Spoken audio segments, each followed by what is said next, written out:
Hey y'all, welcome back to my channel. So as you can tell by the title, today's video is going to be a lot different. It's going to be a get to know me / Q&A. I feel like now that I'm at the amount of subscribers I'm at, it's perfect time to sit down and do a Q&A. That way y'all can get to know me a little bit better other than me cleaning up or baking. I'm going to start off by saying my name is Jennifer. I'm 31 years old. I'm from southeastern North Carolina. I'm a stay-at-home mom to 4 girls, Addison, Cadence, Maya, and Olivia. Addison's our oldest. She's 8. Then Cadence is 6. She'll be 7 February 7th, which is less than 2 weeks away. So I need to start planning for that, honestly. Maya's 5 and Olivia is 4. So I literally have doorsteps. Literally. If y'all see me looking down, my list is here. I'm gonna be marking stuff out. So if you see me looking down, that's why. I'm married to my husband, Mikhail. We've been together for 11 years. We've been married for 8 wonderful years. So without further ado, I'm gonna go ahead and start answering these questions that y'all asked. Where am I from? I already told y'all, southeastern North Carolina, not far at all from the beaches. My age, I'm 31. I just turned 31 December 31st. Anything negative about starting your channel from friends and family? Honestly, no. Not at all. My friends and family are very supportive of my channel. Whenever I do post a video, they'll just call me and be like, hey, I watched your video, or they'll ask me something about a video. The only thing, I was worried about posting it to my personal Facebook page, my channels, because people from my hometown are worried about what they would think or say. But honestly, they don't matter. It is what it is. So no negative things from friends or family. Like I said, they've all been supportive. Thank God. Any advice for a second time mom? Honestly, your second time having a baby is a lot easier than your first. You pretty much kind of know what to expect. With Addie, my first one, I went into labor the day I turned 35 weeks. She come 5 weeks early. She weighed like 3 pounds. Addie was a baby. Whereas Cadence is stubborn. She was stubborn then. She's stubborn to this day. That child did not want to come out. I was a week and a half past my due date before they ended up inducing me. So you pretty much kind of know what to expect as far as like a feeding schedule goes, what to expect in the hospital, but I know every labor is different. But yeah, it's a lot easier with the second one than it is the first one. What inspired you to bake and decorate cakes? I've always liked to bake and decorate cakes. I remember being in the kitchen with my grandma like 3 days before Christmas or Thanksgiving, and her and my mama in there baking old-fashioned cakes. And I had an easy bake oven whenever I was like 5. I think that's what started it off. That started everything for me for baking. But what really got me into baking was 2017. I hit a rough patch. I have anxiety, and 2017 was a horrible year as far as my anxiety and depression goes. Never in my life been depressed, never knew what depression felt like, but it was bad, and I turned to baking. It just amazes me how you can literally take eggs, flour, and sugar and turn it into something so pretty. Literally just eggs, flour, and sugar, and you can get something so pretty. So that got me out of that little depression stage I was in. I even went to work at a bakery and I loved it. Unfortunately, working in that environment, toxic. That's all I'm gonna say about that. Moving on. What inspired you? Okay, we just answered that. Do you ever see yourself having your own bakery? Honestly, fingers crossed, yes, I do. If you know me, you know that's what I'm so passionate about baking. Like, I love baking. I remember going to church whenever I was younger, and my Sunday school teacher always saying, oh, you'll find your calling in life, da da da.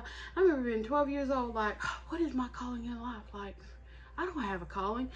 But like I said, 2017, like, I was like, yo, I'm supposed to bake. That is my calling in life. I can break down and cry talking about baking because it's just something I'm so passionate about. I love baking. Like, I love it. I do want to have a bakery or even a little food truck and just like pop up different places, towns, wherever. I would love to have my own bakery though. Me and my husband's actually talked about doing something like that. North Carolina has so many, well, cottage food laws here are different than any other state, so there's a bunch of stuff that you have to go through. I have heard that North Carolina cottage food laws isn't as strict as other states, but it's definitely something that we've talked about. And honestly, once we get rid of some bills, we're definitely going to look into it. If not open up a storefront, we've even talked about just get like one of those big storage buildings, you know, that kind of got the front porch on it, and turn it into like a full-blown kitchen. Just so I can go out and bake and get orders done without kids aggravate me and just taking my mind off of it. But yeah, I definitely want to own a bakery one day. Fingers crossed, one day. How did we meet? Oh,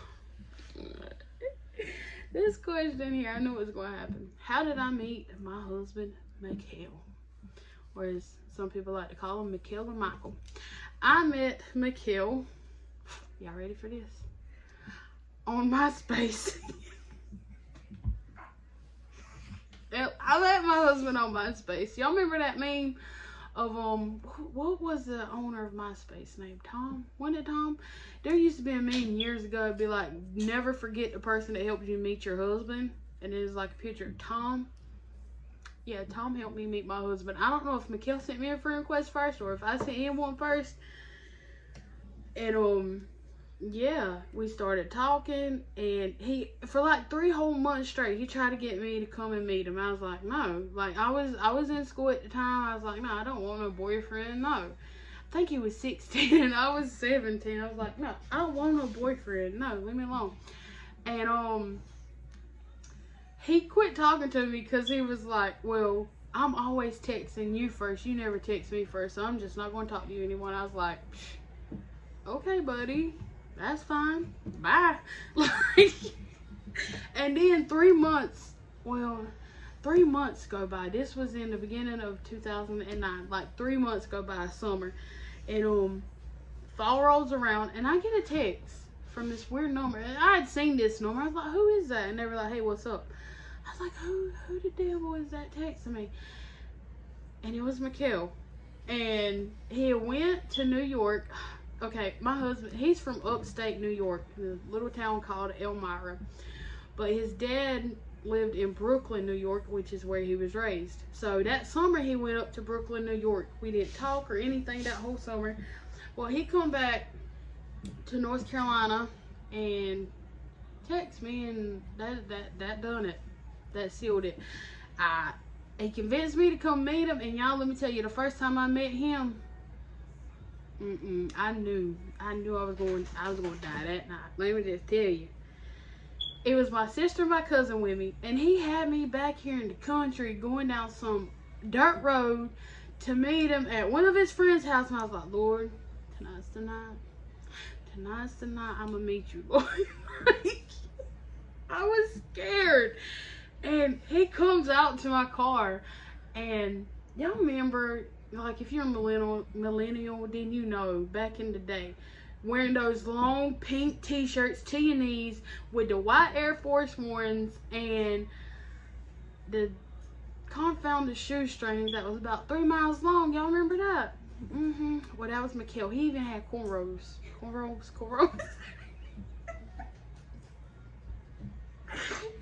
Buddy was not my type at all. Let me just say that. anyway, we ended up going there to his friend's house, and I'm just like, this ain't my style. This ain't my scene. I left, and I think he ended up coming up to my sister's and hanging out with me for that day. A few days later, and we've honestly have been inseparable ever since. Here it is, 11 years later. Yeah, I met him on MySpace. All right, next question. What inspired you to do YouTube? Honestly, my kids used to watch YouTube videos all the time. And one of the videos popped up in the suggestions was like a cleaning video, and it was This Crazy Life, Amanda's channel. And I remember watching it, I was like, oh my god, like this actually makes me want to get up and clean up. And her house, oh god, her house is beautiful. I remember just thinking, my house don't look nothing like that, you know? So I typed in like mobile home clean with me's, and Carrie popped up, of course. The Queen Carrie, hers popped up, and this other lady, Alyssa at Palmer Family of 4, she stayed in a mobile home. She's now got like a nice double wide, like really nice. But I used to watch her cleaning videos, and I'm like, oh my god, they're simple just like me, like they live in mobile homes like me.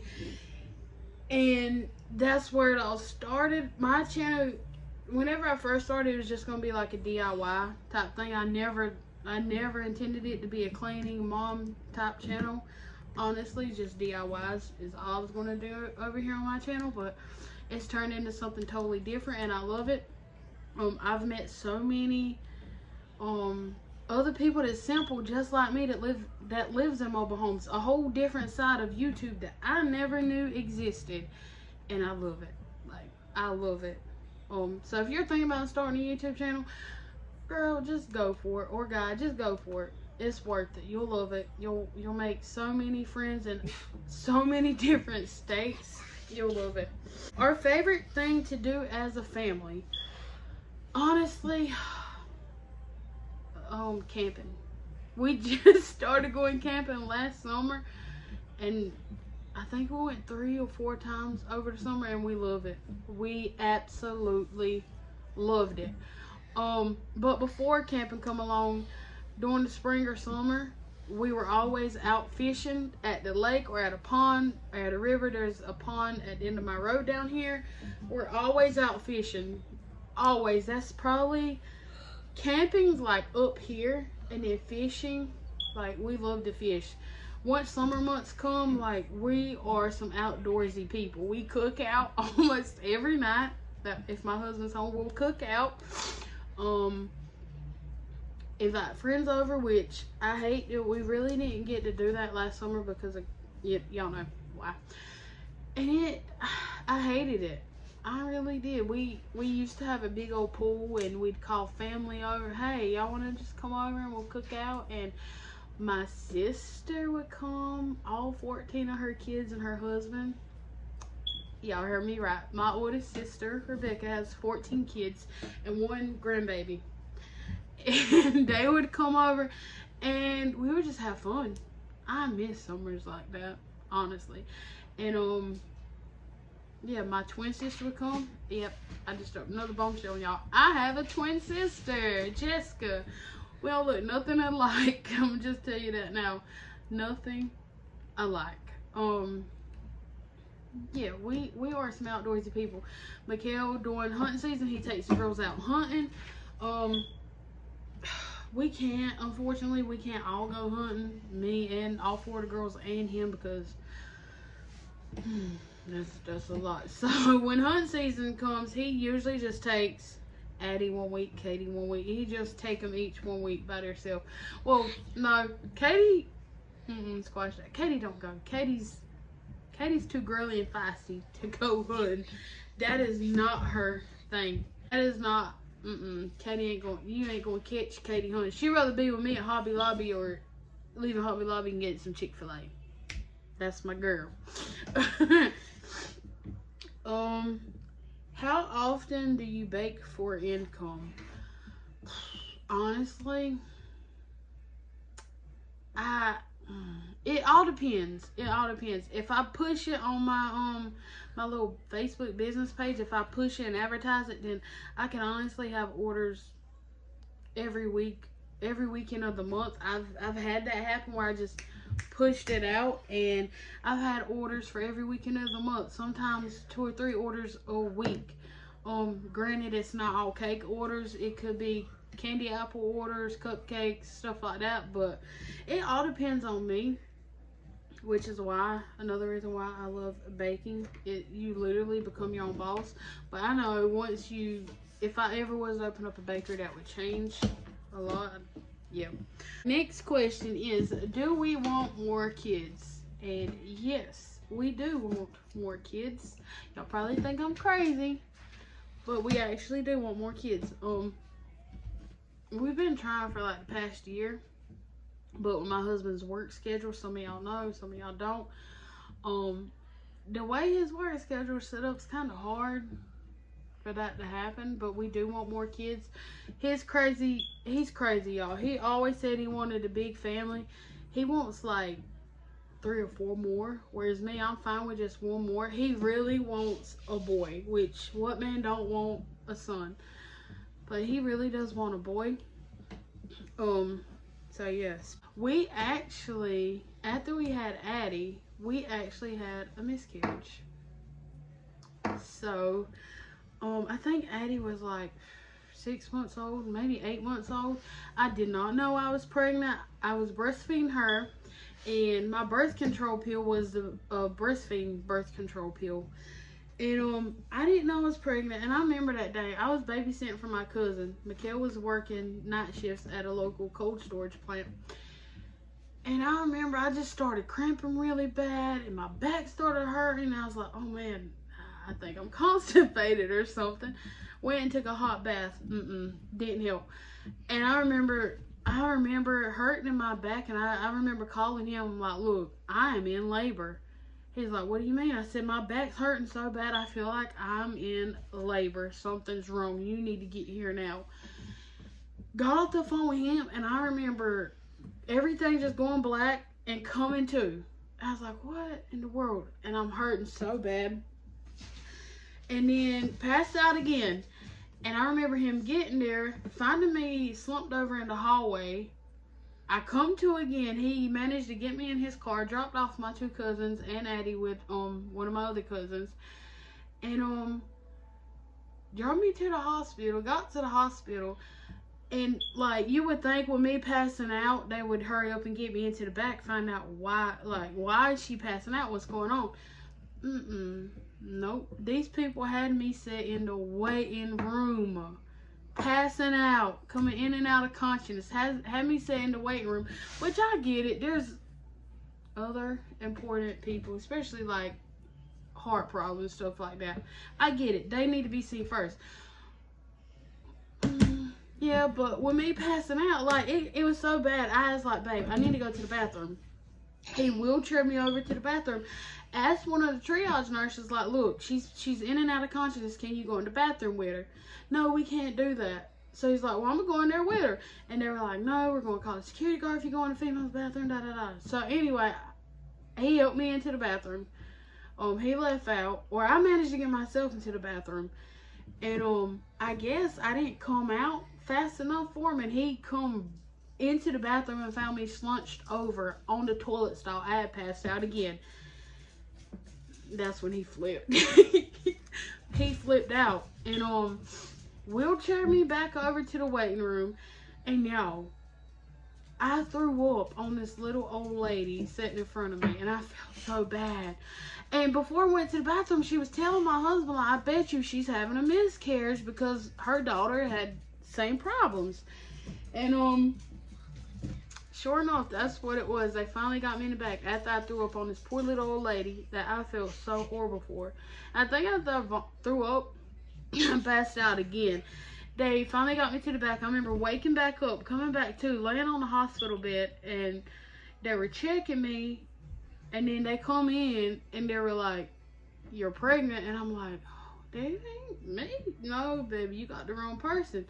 And they were like, no, you're pregnant. I was like, how? I'm on birth control. I'm on the birth control pill plus I breastfeed.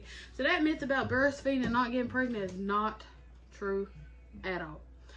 And I just remember laying on the hospital bed looking over at Mikhail after they told us that I was pregnant and that they were going to have to terminate the pregnancy because I had internal bleeding.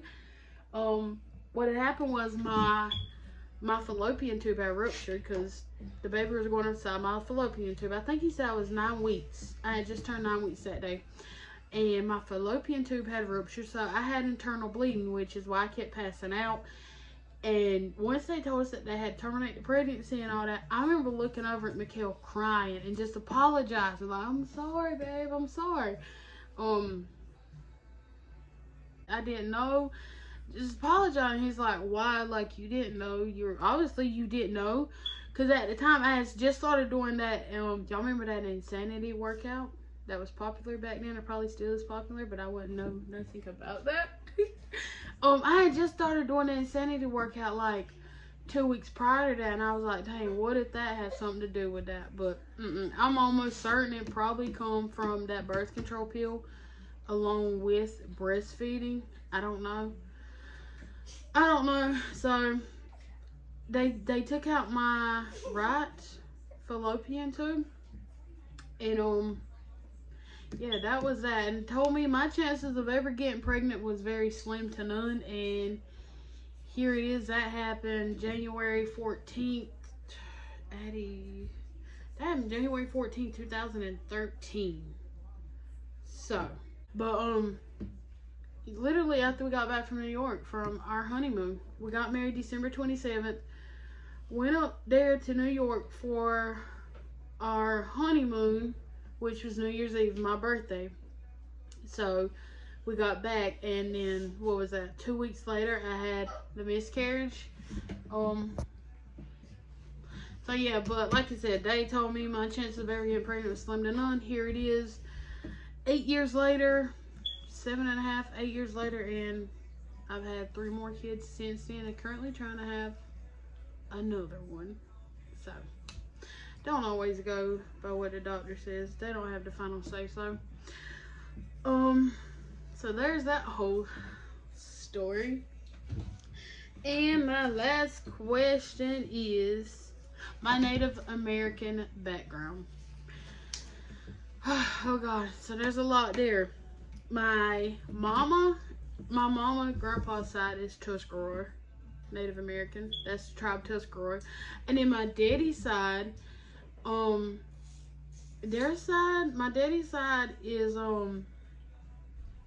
Lumbee Indian. If y'all are curious about any one of those, just YouTube them or Google them. You'll see it all.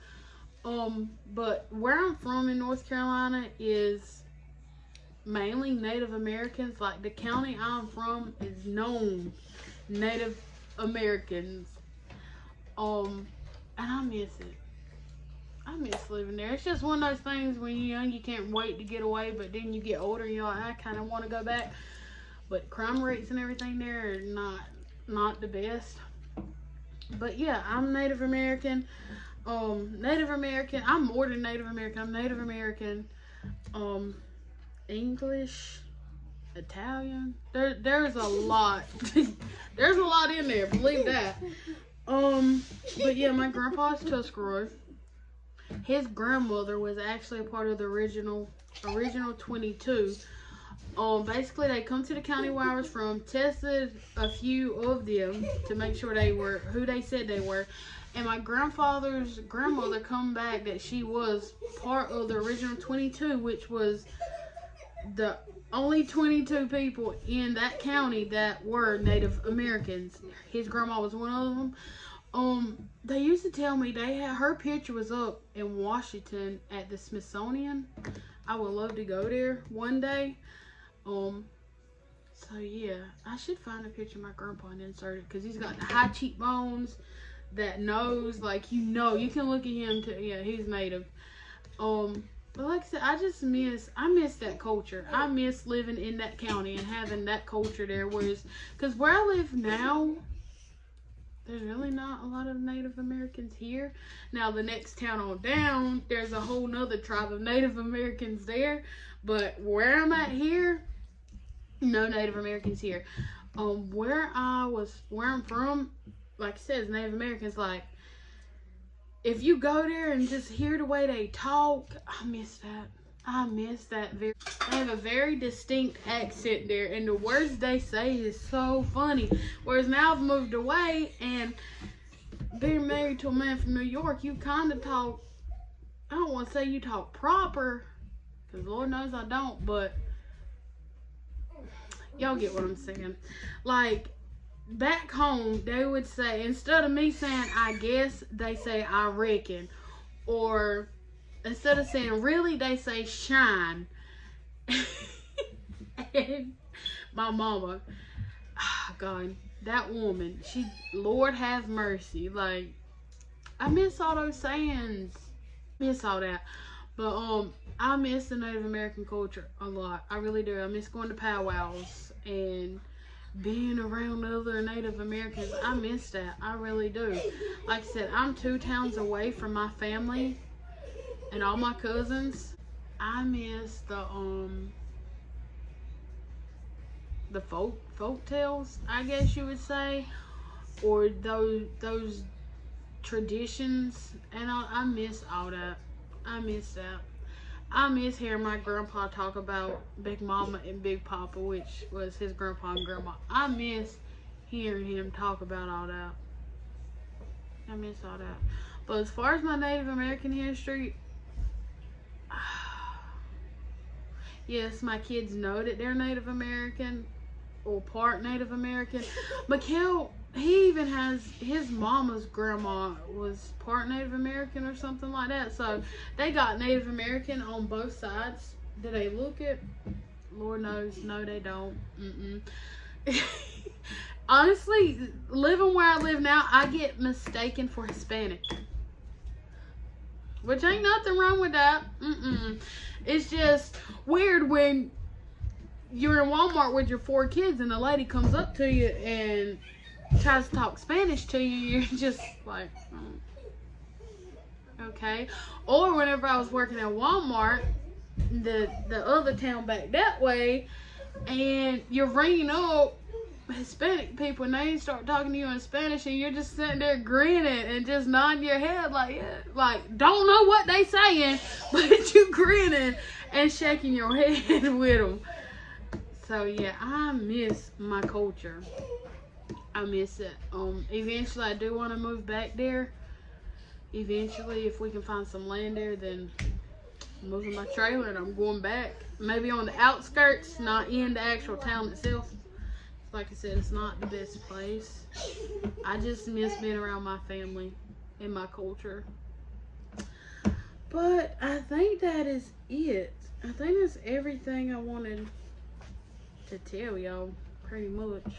But if y'all have any more questions, let me know. If y'all like this video, please comment down below. Give me a thumbs up. And I'll see y'all in the next one.